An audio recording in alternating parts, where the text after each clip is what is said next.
औज़ुबिल्लाहिमिनश्शैतानिर्रजीम बिस्मिल्लाहिर्रहमानिर्रहीम अस्सलाम वालेकुम। तो कल हमने पढ़ा था जो है वो हमने आइसोमर्स पढ़े थे। ठीक है, आइसोमर्स में हमने सबसे पहले आइसोमर्स पढ़े थे हमने स्ट्रक्चरल आइसोमर्स। ठीक है, आज हमने पढ़ने हैं स्टीरियो आइसोमर्स। स्टीरियो आइसोमर्स हमारे पास क्या होते हैं? स्टीरियो आइसोमर्स जो है वो डिफ़र करते हैं three dimensional arrangement of the atoms in a molecule. ठीक है, अब इन स्टीरियो आइसोमर्स की हमारे पास क्या थी? दो टाइप्स थी, एक थी सिस ट्रांस आइसोमर्स और दूसरे होते हैं हमारे पास ऑप्टिकल आइसोमर्स। ठीक है, अब हमने क्या करने हैं? आज हमने पढ़ने हैं स्टीरियो आइसोमर्स। ठीक है,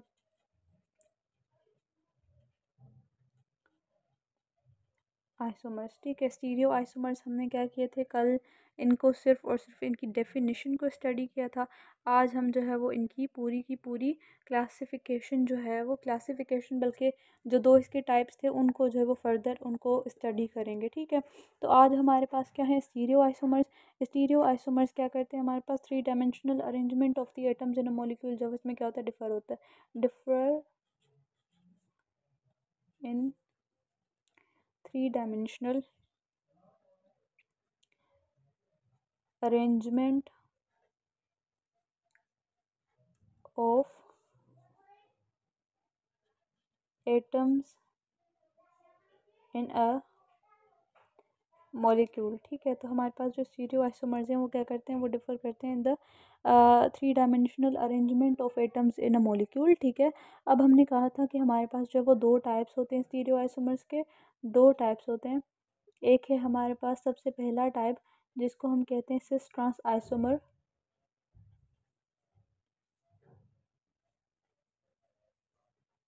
ठीक है, और जो दूसरा टाइप होता है हमारे पास उसको हम कहते हैं optical isomers.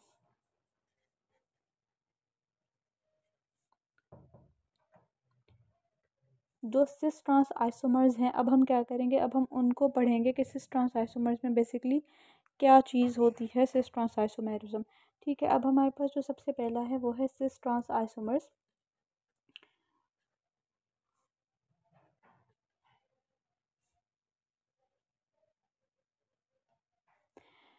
Cis trans isomers basically क्या होते हैं हमारे पास? Cis trans isomers also called geometrical isomers. ठीक है, also called geometrical isomers, also called geometrical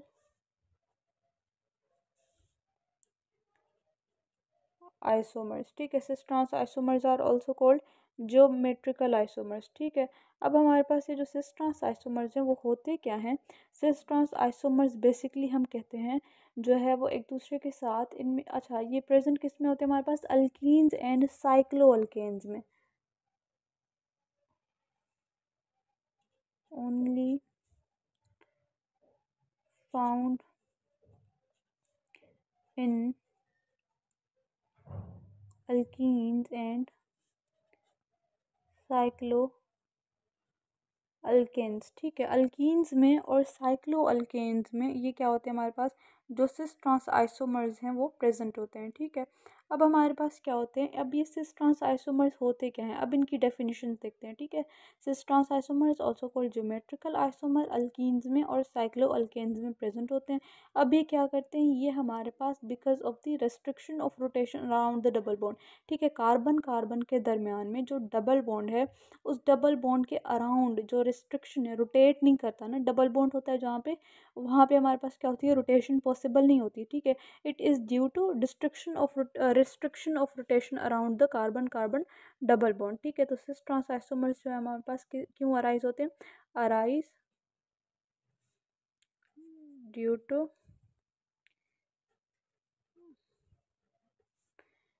restriction of rotation around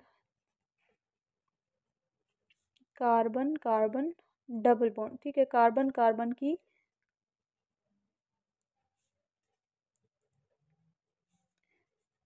double bond. ठीक है, डबल बॉन्ड के अराउंड रिस्ट्रिक्शन ऑफ रोटेशन, यानी कि वो रोटेट नहीं कर पाता। और इसी रिस्ट्रिक्शन ऑफ रोटेशन की वजह से हमने क्या किया, हमने इनको जो है वो टाइप बना दिया, एक आइसोमर बना दिया, सिस ट्रांस आइसोमर। अब बेसिकली हमने क्यों सिस ट्रांस आइसोमर कहा, ठीक है। अब ये आहिस्ता आहिस्ता सारी चीज़ें क्या होंगी, क्लियर होती जाएंगी, ठीक है। तो सबसे पहले डेफिनेशन क्या है हमारे पास, सिस ट्रांस आइसोमर क्यों क्रिएट होते हैं, क्योंकि इनमें क्या होता है हमारे पास, restriction of the rotation around carbon carbon double bond किस में प्रेजेंट होता है, अल्कीन में। अच्छा, ये हम जो डेफिनेशन पढ़ रहे हैं ये इन केस ऑफ अल्कीन पढ़ रहे हैं, ठीक है। अल्कीन्स के केस में क्या होगा, restriction of rotation around the carbon carbon double bond होगा, ठीक है। लेकिन जो साइक्लो अल्केन्स है, क्योंकि उसका क्या होता है, उसका साइक्लिक स्ट्रक्चर होता है, ठीक है।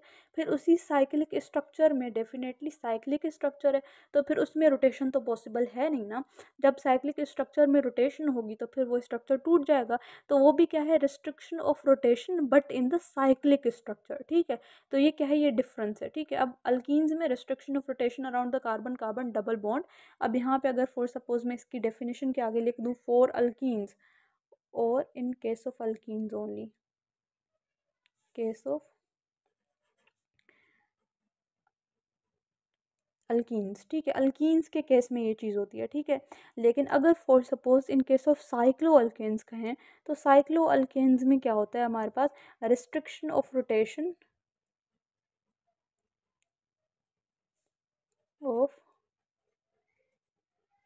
rotation in a cyclic structure or the ring structure in a cyclic structure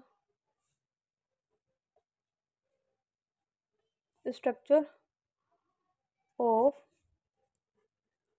cyclo alkanes, ठीक है। साइक्लो अल्केन्स की साइक्लिक स्ट्रक्चर में जो रिस्ट्रिक्शन होगी किसकी, रोटेशन की, ठीक है। अब इसमें हमारे पास क्या पढ़ना है, हमें सबसे पहले हम पढ़ेंगे cis trans isomers in case of alkenes, ठीक है। अल्कीन्स के केस में समझ आ गया तो फिर हम वो जो है वो डिस्कस कर लेंगे साइक्लो अल्केन्स में, क्योंकि साइक्लो अल्केन्स वाला काफ़ी ईजी है, ठीक है। अच्छा, अब हमें क्या पढ़ना है, हमें पढ़ना है इन केस ऑफ अल्कीन्स किस तरह से होती है रिस्ट्रिक्शन ऑफ रोटेशन, ठीक है। अब हमारे पास क्या है, सबसे पहली चीज़ अल्कीन्स। अल्कीन्स का मैंने जो है वो आप लोगों को बता दिया था, अल्कीन्स का मकसद क्या होता है हमारे पास, अल्कीन्स में दो कार्बन के दरम्यान में क्या होता है, डबल बॉन्ड होता है, ठीक है। अब ये हमारे पास क्या है, ये कार्बन है और ये भी एक कार्बन है, इनके दरम्यान में क्या है, डबल बॉन्ड है। अच्छा, इन कार्बन के साथ अब मैंने ये भी बताया था कि कार्बन की वैलेंसी हमारे पास क्या होती है, 4 होती है। अब ये कार्बन भी 4 बॉन्ड बनाएगा, ये भी कार्बन 4 बॉन्ड बनाएगा, ठीक है। ये नहीं देखेंगे कितने नंबर ऑफ एटम्स के साथ अटैच्ड है, this is not of our जो है वो ये चीज़ हमें देखनी ही नहीं है, ठीक है। अब हमने क्या देखना है कि इसने कितने बॉन्ड्स बनाए, ठीक है। सबसे पहला बॉन्ड इसका ये वाला 1 2, इसके दो बॉन्ड्स है इस वाले कार्बन के, ठीक है। अब इसने क्या करना है, दो और बॉन्ड बनाने हैं, क्योंकि इसकी जो है वो वैलेंसी क्या है, 4 है। तो अब हमने कहा कि इसने एक बॉन्ड बनाया इधर मिथाइल के साथ और इसने दूसरा बॉन्ड बनाया हमारे पास हाइड्रोजन के साथ, ठीक है। अब इस वाले कार्बन की वैलेंसी हो गई कंप्लीट। अब हम दूसरे वाले कार्बन को देखें, इसने भी क्या किया, एक बॉन्ड बनाया मिथाइल के साथ और दूसरा बॉन्ड बना दिया इसने हाइड्रोजन के साथ, ठीक है। अब ये हो गया हमारे पास एक जो है वो मतलब एक अल्कीन हो गया, ठीक है। अब अगर फॉर सपोज मैं आपको बताऊं, ये हमने क्या किया है, ये हमने उसकी कॉन्फ़िगरेशन की फॉर्म में, यानी कि इसका जो है वो 3 डायमेंशनली किस तरह से ये ओरिएंट होता है, हमने वैसे जो है ना इसका स्ट्रक्चर ड्रॉ किया है, ठीक है। लेकिन अगर हम जनरली स्ट्रक्चर ड्रॉ करें, जो कि हम नॉर्मली ड्रॉ करते आ रहे हैं, ठीक है, पिछले किसी भी लेक्चर में जब भी हमने कोई भी स्ट्रक्चर ड्रॉ किया था, हमने क्या किया था, हमने बिल्कुल उसको लीनियर बना के जो है ना उस स्ट्रक्चर को ड्रॉ किया था लाइक दिस, ठीक है। अब ये हमारे पास क्या था, ये हमारे पास इस तरह से मिथाइल के साथ, ये इस तरह से मिथाइल के साथ, और इसकी एक बॉन्ड होगी किसके साथ, यहाँ पे हाइड्रोजन के साथ, और ये भी एक बॉन्ड बनाएगा किसके साथ, हाइड्रोजन के साथ, ठीक है। इस तरह से था। अब इसी स्ट्रक्चर को मैंने क्या किया, मैंने ओपन करके इस फॉर्म में जो है वो लिख दिया है, ठीक है। अब इसका नाम क्या है, इसका नाम है हमारे पास ब्यूटीन, 2 ब्यूटीन। क्योंकि अब ब्यूटीन क्यों, क्योंकि 4 कार्बन है, 1 2 3 4, ठीक है। और ईन क्यों लगाया, क्योंकि इसमें डबल बॉन्ड है, इस वजह से मैंने क्या कहा मैंने कहा ये ईन है, ठीक है। 2 ब्यूटीन की क्यों कहा, 2 ब्यूटीन इस वजह से कहा क्योंकि अगर हम नंबरिंग देखें आईयूपीएक सिस्टम के अकॉर्डिंग, हम नंबरिंग किसी भी साइड से इस केस में स्टार्ट कर सकते हैं, ठीक है। क्योंकि अगर मैं इस साइड से स्टार्ट करूँ नंबरिंग तो 1 2 3 4, तो यहाँ पे भी हमारे पास डबल बॉन्ड की पोजीशन क्या है, 2। अगर मैं इस साइड से स्टार्ट करूँ 1 2 2, अभी यहाँ पे भी हमारे पास क्या है, सेकंड पोजीशन है किसकी, डबल बॉन्ड की। तो ये इसका नाम हो गया हमारे पास 2 ब्यूटीन, ठीक है। ये हो गया हमारे पास 2 ब्यूटीन का स्ट्रक्चर। अब इसका दूसरा आइसोमर कैसे होगा, ठीक है, अब वो चीज़ हमें देखनी है, ठीक है।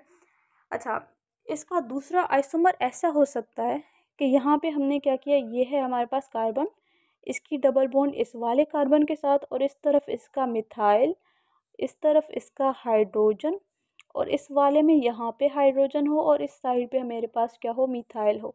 तो ये भी मेरा क्या है, ये भी है 2 ब्यूटीन, ठीक है। अब आइसोमर किस तरह से बने, आइसोमर बनने की एक चीज़ जो हमें देखनी है, वो सबसे पहला इसका कंसेप्ट था कि restriction of rotation around the double bond, ठीक है। अब इस डबल बॉन्ड के अराउंड कोई रोटेशन पॉसिबल नहीं है, ठीक है।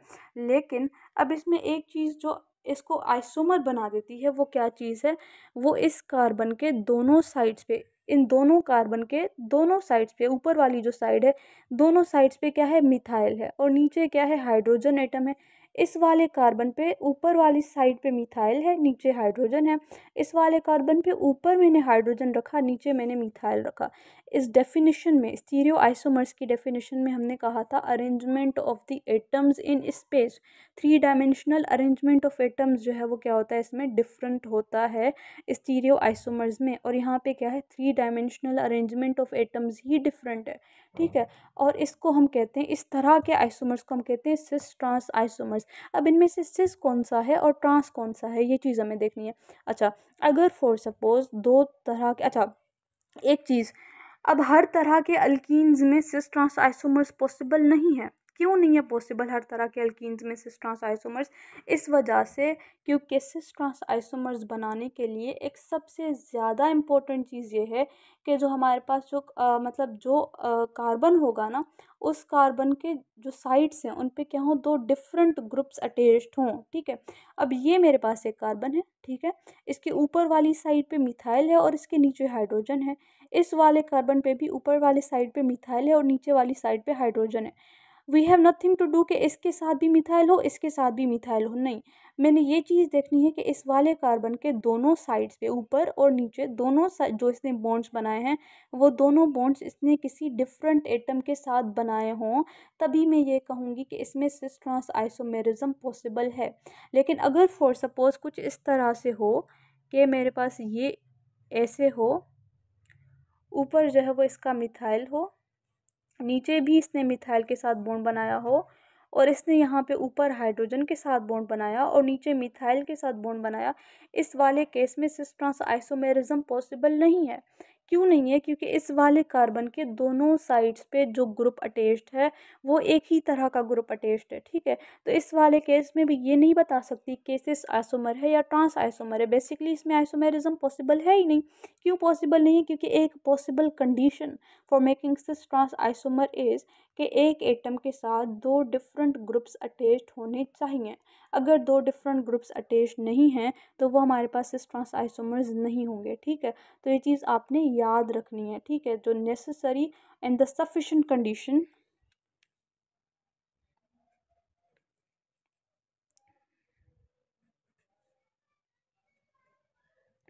Necessary and sufficient condition for making cis trans isomer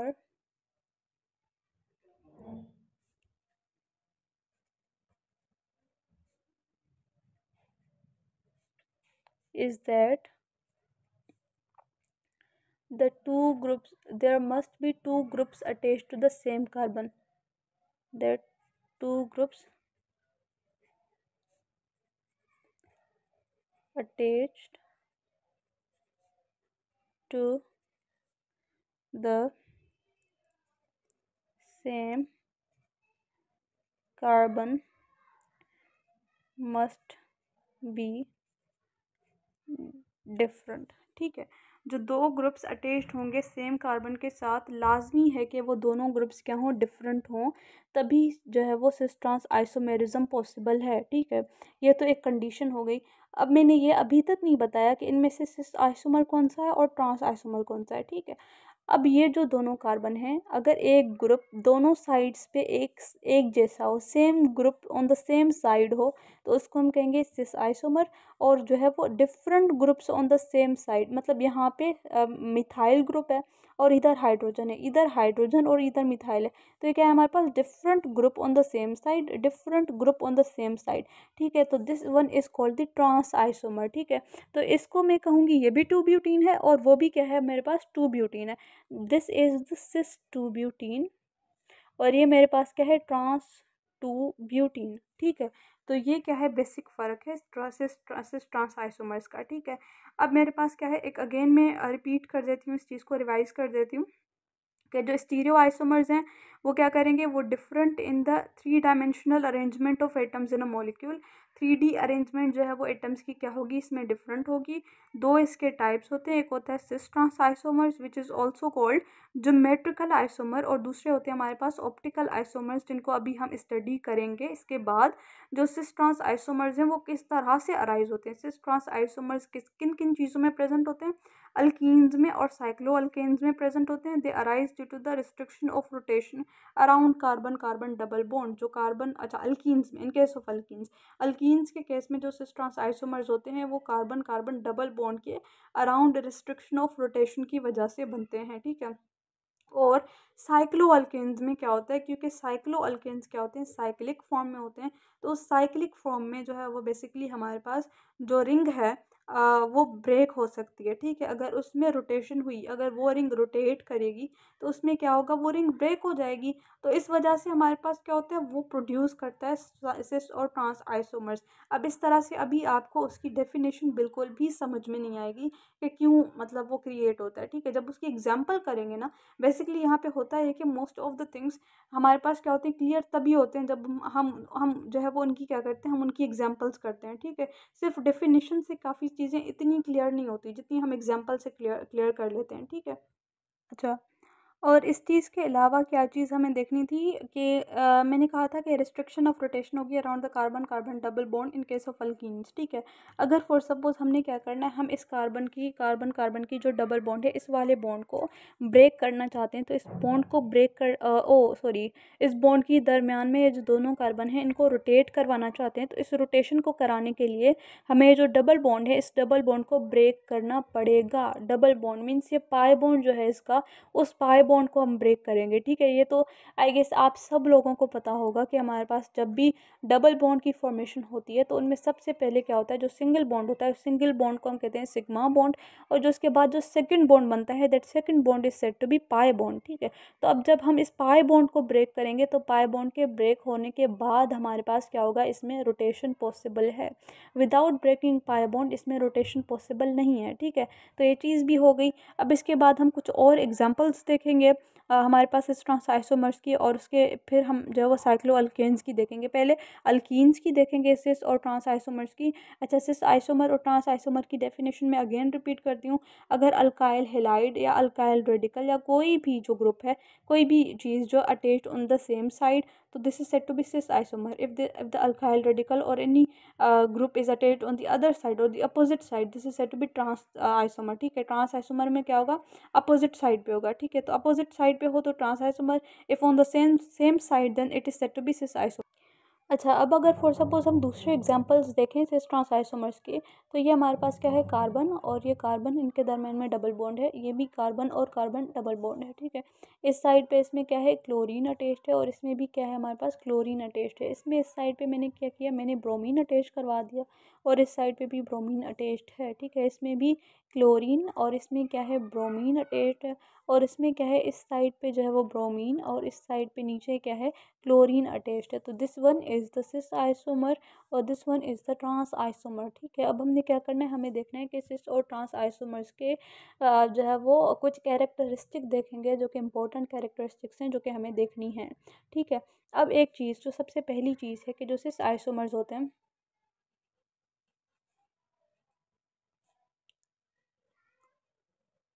sis isomers is equals to less stable. ठीक है, जो सिस आइसोमर्स हैं वो लेस स्टेबल होते हैं। ठीक है, और जो ट्रांस आइसोमर्स हैं वो हमारे पास क्या होते हैं, वो मोर स्टेबल होते हैं। ठीक है। अब व्हाट इज द रीजन कि cis isomers are more stable and trans isomers are not that much stable. ठीक है। अच्छा, सिस आइसोमर्स ज़्यादा स्टेबल होते हैं और जो ट्रांस आइसोमर्स हैं वो कम स्टेबल होते हैं। ठीक, sorry sorry sorry, I am so sorry. ठीक है, जो सिस आइसोमर्स हैं they are less stable and trans isomers are more stable. ठीक है। रीज़न क्या है, सिस आइसोमर्स हमारे पास क्या होते हैं, स्टेबल कम इसलिए होते हैं क्योंकि सिस आइसोमर्स में जो बल्की ग्रुप्स होते हैं, ठीक है, वो ऑन द सेम साइड, वो क्या होते हैं, वो एक ही साइड पे होते हैं। ठीक है। अगर फॉर सपोज मैं अगेन एक एग्जांपल दूं, ये हमारे पास क्या है, ये है, वही वाली एग्जांपल ले लेते हैं। ठीक है, इस तरफ ये है मिथाइल, इस तरफ हाइड्रोजन था और इस तरफ हाइड्रोजन था। ये हमारे पास क्या है, ये ट्रांस आइसोमर है। इस तरफ मिथाइल, यहाँ पे हाइड्रोजन, यहाँ पे हाइड्रोजन है और यहाँ पे क्या है, मिथाइल है। ठीक है। ये वाला सिस आइसोमर और ये वाला मेरे पास क्या है, ट्रांस आइसोमर है। ठीक है। अब अच्छा, हमने कहा कि जो सिस आइसोमर्स हैं वो कम स्टेबल होते हैं। कम स्टेबल क्यों होते हैं सिस आइसोमर्स, क्योंकि इसमें जो बल्की ग्रुप्स हैं, जो हेवियर ग्रुप्स हैं, वो क्या है, वो ऑन द सेम साइड, वो एक ही साइड पे हैं। ठीक है। यहाँ पे मिथाइल है और यहाँ पे भी क्या है, मिथाइल है। अगर ओवरऑल वेट देखूँ मैं एक साइड पे, तो कार्बन का जो एटॉमिक वेट होता है दैट इज़ 12। ठीक है। तो कार्बन का एटॉमिक वेट है 12 और उसमें अगर फॉर सपोज मैंने 3 मिला दिया तो क्योंकि हाइड्रोजन का 1 होता है। ठीक है। तो ओवरऑल मेरे इस साइड पे क्या है, 15, इस साइड पे 15, ये वाला ओवरऑल मिलाओ तो यहाँ पे क्या है, 30 ऑन द वन साइड और इस साइड पे जस्ट ओनली 2। लेकिन यहाँ पे देखा जाए तो वेट क्या हो रहा है, वो वेट बैलेंस हो रहा है। ठीक है। अच्छा, वेट बैलेंस और ये चीज़ें तो मैं अपना थोड़ा सा कंसेप्ट लगा रही हूँ, लेकिन जो केमिस्ट्री का कंसेप्ट अगर देखा जाए तो यहाँ पे क्या है, जो बल्की ग्रुप्स होते हैं अगर सेम साइड पे होते हैं तो उनके दरमियान में रिपल्जन होती है। ठीक है। और वो जो रिपल्जन होती है bulky groups on the same side, अगर ये दो मिथाइल ग्रुप एक साइड पे हैं तो ये दो मिथाइल ग्रुप एक दूसरे के करीब हो गए और इन दोनों मिथाइल ग्रुप्स के दरमियान में क्या होगी, रिपल्जन होगी। ठीक है। और ये जो रिपल्जन होती है दो जो है वो हेवी हमारे पास जो रेडिकल्स होते हैं, अगर उनके दरमियान में जो रिपल्जन होती है, इस रिपल्जन को हम कहते हैं स्टीरिक रिपल्जन या फिर स्टीरिक हिंड्रेंस। ठीक है। तो अब मिसेस आइसोमर्स में क्या होता है कि जो स्टीरिक रिपल्जन या फिर स्टीरिक हिंड्रेंस क्या होती है, ज़्यादा होती है। जब रिपल्जन या फिर हिंड्रेंस क्या है, ज़्यादा है, तो स्टेबिलिटी क्या होगी, कम होगी। एक चीज़ जो आपने याद रखनी है, stability is inversely proportional to energy. ठीक है। एनर्जी जितनी ज़्यादा होगी वो चीज़ स्टेबल नहीं होगी उतनी। ठीक है। अब मेरे पास क्या है, जो रिपल्जन है, जब रिपल्जन होगी तो क्या होगी, रिपल्जन के नतीजे में क्या होती है, एनर्जी प्रोड्यूस होती है। और जब रिपल्जन हो रही है तो उसके नतीजे में प्रोड्यूस होगी एनर्जी। और जब एनर्जी ज़्यादा प्रोड्यूस होगी तो स्टेबिलिटी क्या होगी, कम होगी। तो दिस इज़ द रीज़न कि cis isomers are more less stable and trans isomers are more stable. ठीक है। अच्छा, एक दूसरी चीज़ कि स्टेबिलिटी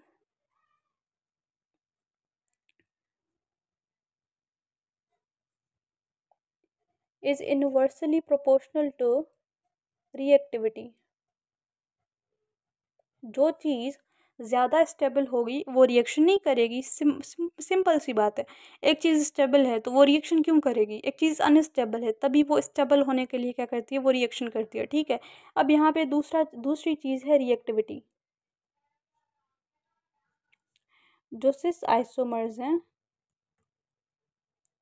वो क्या होते हैं, they are more reactive and trans isomers are less reactive. ठीक है। Cis isomers are more reactive and trans isomers are less reactive. ठीक है। इसके बाद हमने एक चीज़ और देखनी है कि पोलैरिटी देखेंगे। जो सिस आइसोमर्स हैं वो क्या होते हैं, वो पोलर होते हैं और इनमें क्या होता है, सेम डायपोल, मतलब पोलर होंगे तो इनमें क्या होगी, कुछ ना कुछ डायपोल मोमेंट होगी। ठीक है। और जो ट्रांस आइसोमर्स होते हैं वो हमारे पास क्या होते हैं, वो नॉन पोलर होते हैं विद ज़ीरो डायपोल मोमेंट। ठीक है। थर्ड जो चीज़ है, सिस आइसोमर्स क्या होते हैं, polar with dipole moment.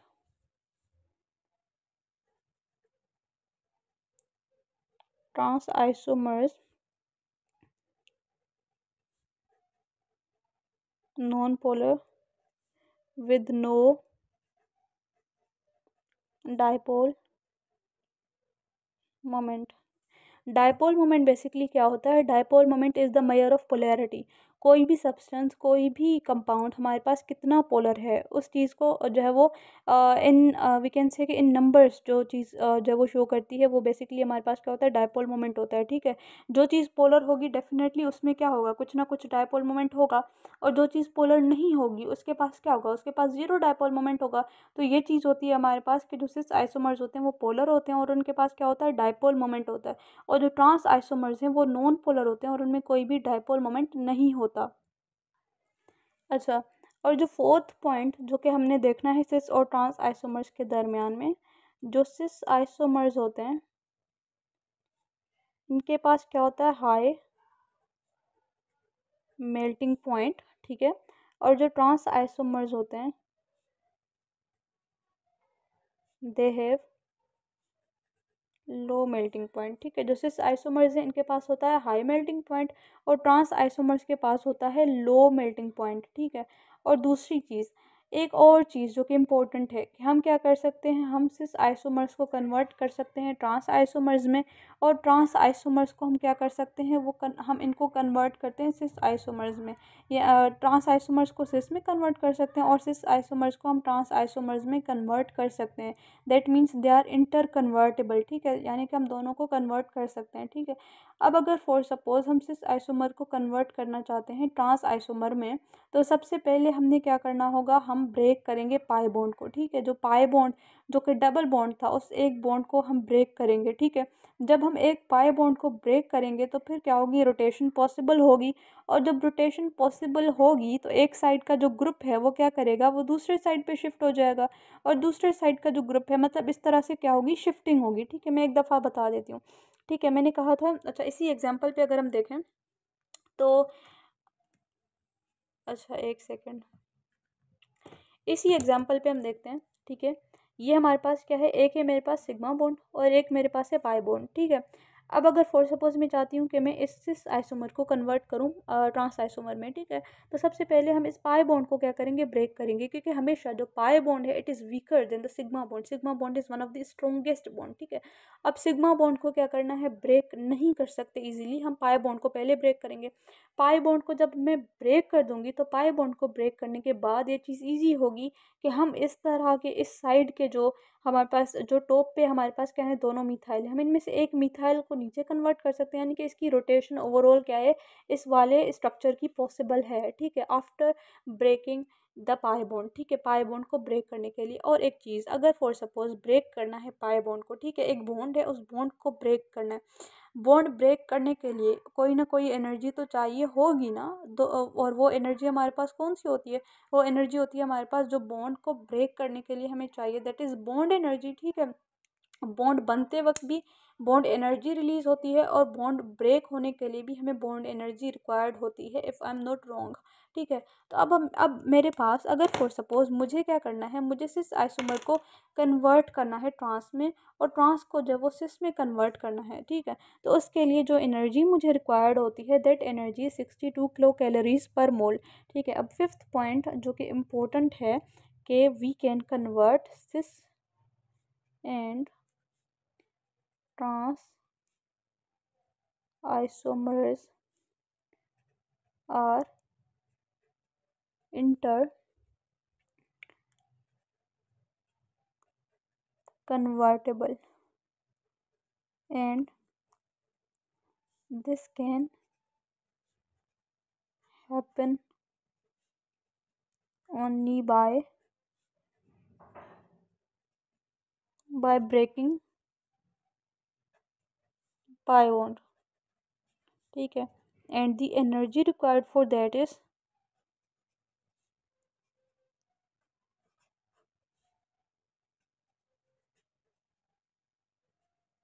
required is 62 kilocalories per mole. ठीक है। तो 62 किलो कैलोरीज पर मोल जो है वो हमारे पास क्या होती है, एनर्जी रिक्वायर्ड होती है अगर फॉर सपोज सिस आइसोमर को हमें कन्वर्ट करना है, किसमें, ट्रांस आइसोमर में कन्वर्ट करना है तो। ठीक है। अच्छा, और एक चीज़ मैं एक दफ़ा रिवाइज कर लेती हूँ सिस और ट्रांस आइसोमर के डिफरेंसेस। जो सिस होता है वो लेज स्टेबल होता है और जो ट्रांस आइसोमर है वो हाईली स्टेबल होता है। क्यों स्टेबिलिटी का डिफरेंस आ जाता है? क्योंकि जो सिस आइसोमर्स होते हैं इनमें क्या होती है, इनमें स्टीरिक हिंड्रेंस आ जाता है। अच्छा, मैंने यहाँ पे मेंशन नहीं किया, मैं लिख देती हूँ, less stable because of steric hindrance, because of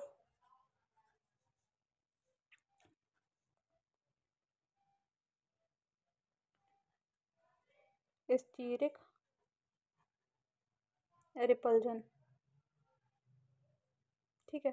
तो हमारे पास क्या होता है, जो सिस आइसोमर्स होते हैं वो लेस स्टेबल होते हैं बिकॉज ऑफ स्टीरिक रिपल्जन, और जो ट्रांस आइसोमर्स होते हैं वो होते हैं हाईली स्टेबल। ठीक है। जो सिस आइसोमर्स होते हैं वो मोर रिएक्टिव होते हैं क्योंकि उनकी स्टेबिलिटी कम है, और जो ट्रांस आइसोमर्स होते हैं वो लेस रिएक्टिव होते हैं। सिस आइसोमर्स पोलर होते हैं और इन्हीं पोलैरिटी की वजह से इनके पास क्या होती है, हाई मेल्टिंग पॉइंट होती है, और जो ट्रांस आइसोमर्स होते हैं वो नॉन पोलर होते हैं और उनके पास क्या होता है, लो मेल्टिंग पॉइंट होता है। ठीक है।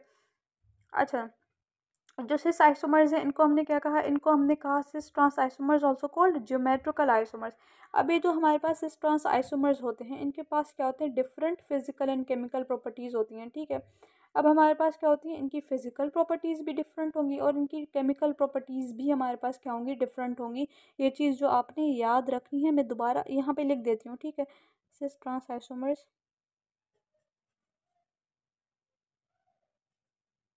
Cis trans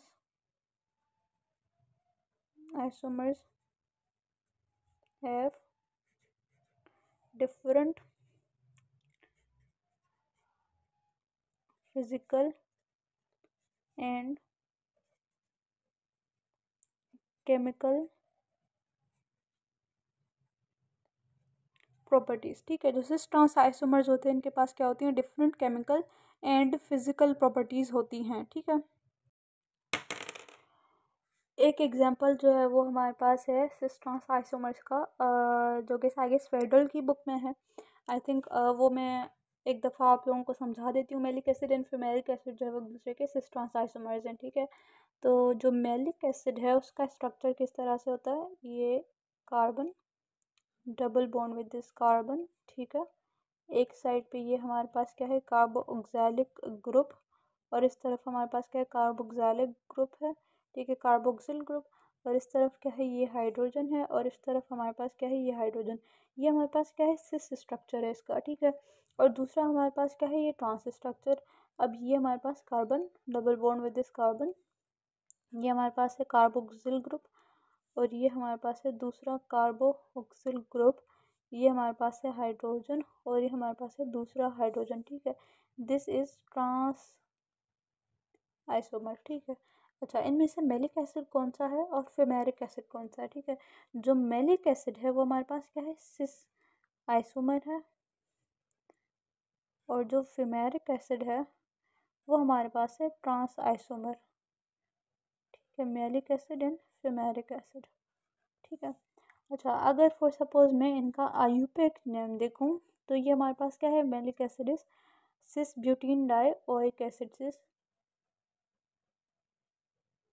butenedioic acid, and it is trans butenedioic acid. अच्छा, एक चीज़ जो कि ये रहा मेरे पास मेलिक एसिड, ये मेरे पास है फिमेरिक एसिड। अच्छा, एक चीज़ जो मैंने बतानी है कि अभी तक हमने जो है ये चीज़ नहीं की कि किस किस का क्या क्या फंक्शनल ग्रुप होता है। उसका एक फुल चार्ट है जो कि हमने बनाना है। ठीक है। और विद फार्मूलाज के जनरल फार्मूला किसका क्या है, कौन से हमारे पास जो है वो फैमिली है, किसका क्या जनरल फार्मूला होगा, या कौन किसका फंक्शनल ग्रुप क्या होगा, ये सारी चीज़ें अभी एक इसके बाद, क्योंकि अभी वाला जो लेक्चर है वो काफ़ी लंबा हो रहा है। ठीक है। अभी तक ऑप्टिकल आइसोमर्स भी हमें जो है ना इसमें कवर करने हैं। ठीक है।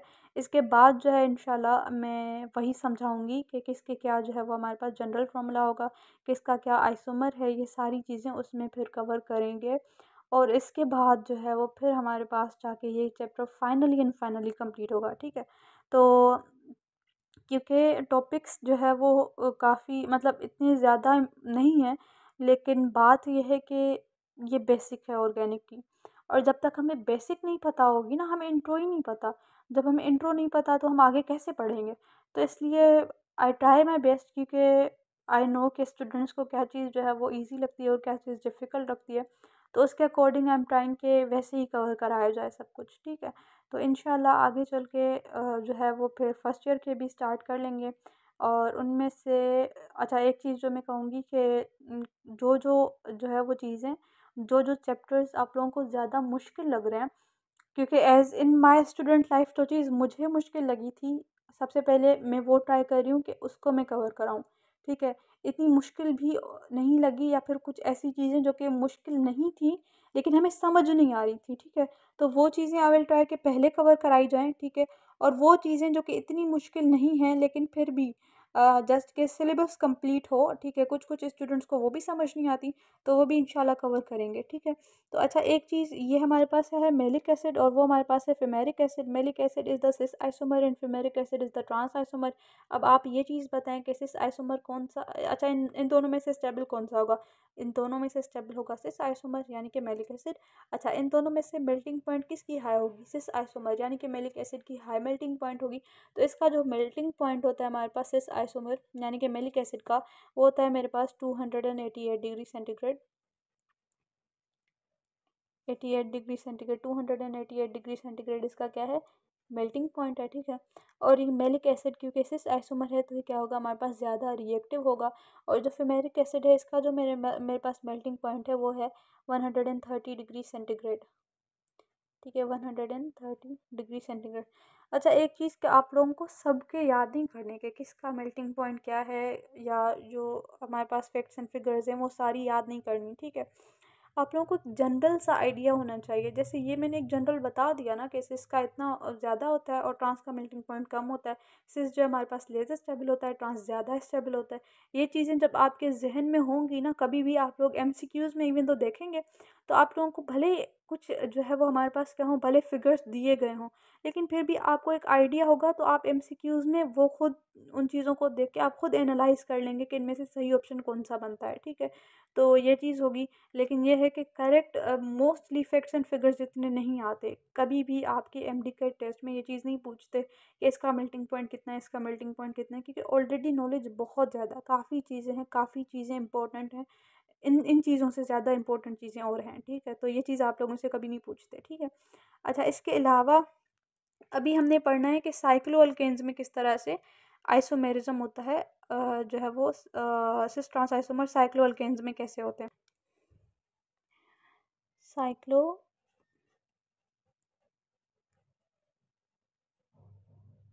ठीक है, साइक्लो अल्केन्स में हमने कहा था कि जो है वो इनमें क्या होती है, रिस्ट्रिक्शन ऑफ रोटेशन होती है किसमें? साइक्लिक स्ट्रक्चर में, ठीक है? अब इसमें किस तरह से होगा सिस आइसोमर और ट्रांस आइसोमर, ठीक है? ये चीज़ अभी देखेंगे। ये मेरे पास है, ये साइक्लिक अल्केन है, ठीक है? ये साइक्लोप्रोपेन, ठीक है? ये भी मेरे पास है साइक्लोप्रोपेन, ठीक है? अब इसमें मैंने क्या किया, ये यहाँ पे हाइड्रोजन, यहाँ पे मिथाइल ग्रुप, ये इस जगह पे मिथाइल ग्रुप, और नीचे हाइड्रोजन। इसमें भी यहाँ पे हाइड्रोजन, यहाँ पे मिथाइल ग्रुप, यहाँ पे ऊपर हाइड्रोजन और नीचे मिथाइल ग्रुप, ठीक है? तो ये मेरे पास क्या है, ये है सिस साइक्लो, ठीक है? ये क्या है, सिस है 1,2 डाई मिथाइल साइक्लो प्रोपेन। अच्छा, अभी तक पहले तो नोमेनक्लेचर भी हमने नहीं की, ठीक है? तो मैं थोड़ा सा बता देती हूँ कि किस तरह से 1,2 डाईमिथाइल साइक्लोप्रोपेन बना। पहले तो साइक्लिक स्ट्रक्चर, इस वजह से हमने कहा साइक्लोप्रोपेन, ठीक है? 1,2 डाईमिथाइल क्यों कहा? क्योंकि यहाँ पे भी एक मिथाइल है, यहाँ पे भी एक मिथाइल है, तो ओवरऑल क्या हो गया, डाईमिथाइल हो गया। 1,2 इस वजह से क्योंकि हमेशा से जब हम नंबरिंग स्टार्ट करते हैं किसी भी नोमेनक्लेचर में, जब भी हम नंबरिंग स्टार्ट करेंगे ना, तो नंबरिंग हम जो नियर बाय जो ग्रुप होगा, सबसे पहले जहाँ से हमारे पास जो ब्रांच है वो बिल्कुल करीब हो, पहले नंबर हम उस पॉइंट पे लगाते हैं, ठीक है? अगर फॉर सपोज़ यहाँ पे जो है वो हमारे पास 1, यहाँ पे मिथाइल है तो मैंने 1 इसको कहा, मैं इसको भी 1 कह सकती हूँ, 1 2 डायमिथाइल, इस तरह से भी नंबरिंग हो सकती है। ठीक है, तो अभी नोमेनक्लेचर पढ़ेंगे तो इंशाल्लाह सारी चीज़ें क्लियर हो जाएंगी। ठीक है, तो ये मेरे पास है 1 2 डायमिथाइल साइक्लोप्रोपेन। ठीक है, लेकिन ये सिस है, cis 1 2 dimethyl cyclopropane, it is trans. ये क्या है? ट्रांस स्ट्रक्चर है। ठीक है, एक दफ़ा मैं स्ट्रक्चर ओपन करके दिखाती हूँ। ठीक है, यहाँ पे क्या है मेरे पास? ये कार्बन, ये कार्बन, ये भी कार्बन। ठीक है, ये इसका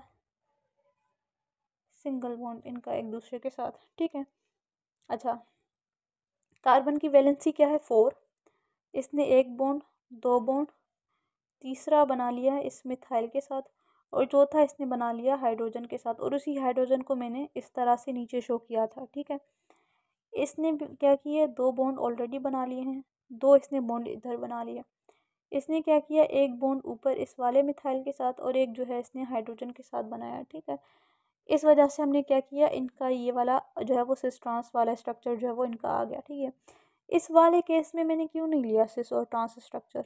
क्यों? क्योंकि ये वही कंसेप्ट आ जाता है कि एक कार्बन के साथ दो डिफरेंट ग्रुप्स का अटैच होना लाजमी है। ठीक है, अगर फॉर सपोज यहाँ पे हाइड्रोजन दो हैं, ठीक है, इन दो हाइड्रोजन्स के बजाय एक मिथाइल होता, एक क्लोराइड होता, या XYZ कोई भी दूसरा एलिमेंट या कोई भी दूसरा ग्रुप होता, कोई भी रेडिकल होता, कोई भी अल्काइल रेडिकल होता, तो फिर इसको भी, इस वाले कार्बन को भी हम इन सिस ट्रांस आइसोमर वाला जो है हमारे पास उसमें कंसिडर करते, उस स्ट्रक्चर में करते। ठीक है, लेकिन इसको अब हमने कंसिडर नहीं किया। क्यों नहीं किया? क्योंकि इस वाले कार्बन के साथ दो डिफरेंट जो है वो ग्रुप्स अटैच नहीं हैं, बल्कि सेम हाइड्रोजन जो है वो अटैच्ड है। ठीक है, इस वजह से हमने इसका नहीं लिया। ठीक है, दिस इज़ व्हाट हमारे पास क्या होते हैं? साइक्लो अल्केन्स होते हैं। साइक्लो अल्केन्स वाले केस में इतना ज़्यादा जो है वो हमारे पास नहीं होता। ठीक है, तो इसका बस यही था कि बस आपको थोड़ा सा इसका जो है वो कंसेप्ट आना चाहिए बस। अच्छा, ये हमारे पास क्या है? ये दूसरा है। ठीक है, यहाँ पे मेरे पास एक दूसरी एग्जांपल है इसी चीज़ की। ये मेरे पास है साइक्लिक स्ट्रक्चर, इसमें यहाँ पे है इथाइल, यहाँ पे हाइड्रोजन अटैच्ड है, यहाँ पे हाइड्रोजन, और यहाँ पे क्या है? इथाइल। ये क्या है? ट्रांस स्ट्रक्चर है। ठीक है, ठीक है, मेरे पास ट्रांस स्ट्रक्चर है। ठीक है, अच्छा, कन्वर्जन जो है वो क्या होती है? इस वाले केस में भी, साइक्लो अल्केन्स में भी हमारे पास जो कन्वर्जन है वो क्या होती है? वो पॉसिबल होती है। लेकिन कन्वर्जन किस तरह से? अगर फॉर सपोज मैं चाहती हूँ कि इस साइक्लो अल्केन को कन्वर्ट किया जाए ट्रांस में, तो ये भी कन्वर्जन पॉसिबल है, लेकिन इसके लिए जो डिफरेंट बॉन्ड एनर्जी क्या होती है? रिक्वायर्ड होती है। ठीक है, तो सेम बॉन्ड एनर्जी पे हम ये चीज़ नहीं कर सकते। ठीक है, अच्छा, अभी एक लास्ट टॉपिक जो आइसोमेरिज्म का बचा है, दैट इज़ ऑप्टिकल आइसोमर्स। ठीक है, ऑप्टिकल आइसोमर्स भी थोड़े, उसका भी लेक्चर थोड़ा लेंदी होगा, क्योंकि उसमें एनंशियोमर्स और दूसरी भी जो है वो काफ़ी कंसेप्ट उसमें भी डिस्कस करने हैं। तो आई थिंक वो उसके लिए जो है वो दूसरा जो है वो नेक्स्ट लेक्चर में जो है वो उसी को डिस्कस करेंगे, इसके साथ वो मर्ज नहीं हो सकता। ठीक है, थैंक यू सो मच। अल्लाह हाफिज़, टेक केयर ऑफ़ योरसेल्फ। अल्लाह हाफिज़।